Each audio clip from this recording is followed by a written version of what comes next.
Terror në Australi, 2 persona hapin zjarr mbi turmën e hebrejve, të paktën 12 të vdekur, mesin e tyre edhe njëri prej autorëve. Të paktën 12 persona janë vrarë pasi 2 persona të armatosur hapën zjarr ndaj një turme në Bondi Beach rreth orës 18:47 së dielës. 29 persona të tjerë plagosën dhe u dërguan në spital, mes tyre dhe 2 efektiv policie. Njëri prej autorëve është mes viktimave. Kjo është ngjarja më vdekjeprurse me armëzjarri në Australi që nga masakra e Pont Arthurit në vitin 1996. Mbi 1000 persona ishin mbledhur për të festuar ditën e parë të Hanukahut, festës hebraike. Bondi Beach ndodhet në periferinë lindore të Sydney dhe konsiderohet zemra e komunitetit hebre.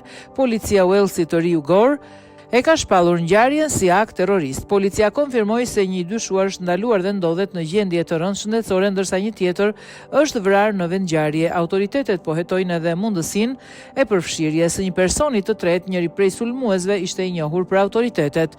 Të dielën në mbrëmje policia po hetonte gjithashtu raportime për një mjet shpërthyes pranë plazhit. Komisioneri policisë Walesit të Riu Gore, Mal Lanyon, konfirmoi se një pajisje shpërthyese artizanale ishte gjetur në automjet. Kreu i Asios, Mike Burgess, deklaroi se niveli i kërcënimit terrorist në Australi mbetet i mundshëm, që do të thotë se ekziston mbi 50% mundësi për një sulm ose planifikim sulmi brenda territorit në 12 muaj të ardhshëm. Nuk shoh arsye që kjo të ndryshojë në këtë fazë, tha Burgers për gazetarët në Canberra. Pak pasi filloi sulmi në rrjetet sociale u shpërndan pamje tronditse me persona të vrarë ose të plagosur, si dhe video që tregonin akte të jashtëzakonshme guximi nga kalimtarët që tentuan të ndalonin autorët. Një video tregon një qytetar që hidhet nga pas një sulmuesi, e rrëzon dhe i merr armën nga duart. Persona të tjerë u pan duke kryer ndihmën e parë dhe CPR-n për të plagosurit në plazh. Një kapelan hebre i mbuluar me gjak foli për përpjekjet për të shpëtuar jetë mes skenave të tmerrshme ku disa persona ishin qelluar në kokë.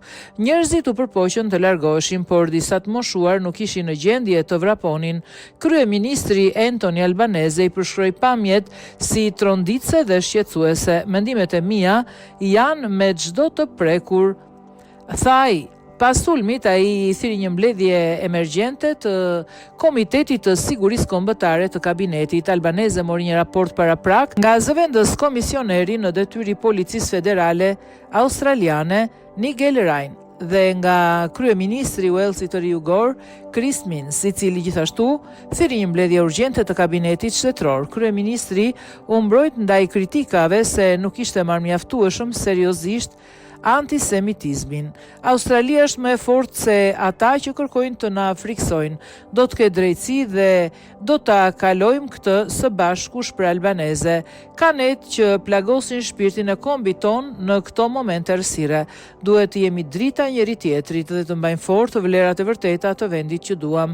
Në një konferencë për shtyp të dielën në mbrëmje, Minns tha se ky akt frikacak i dhunës terroriste është tronditës dhe i dhimbshëm dhe përfaqëson një nga frikrat tona më të mëdha për terrorizmin në Sydney. Ai u bëri thirrje australianëve të qëndrojnë pranë komunitetit hebre dhe vlerësoi si solidaritetin e treguar, ashtu edhe aktet e jashtëzakonshme të guximit pas sulmit.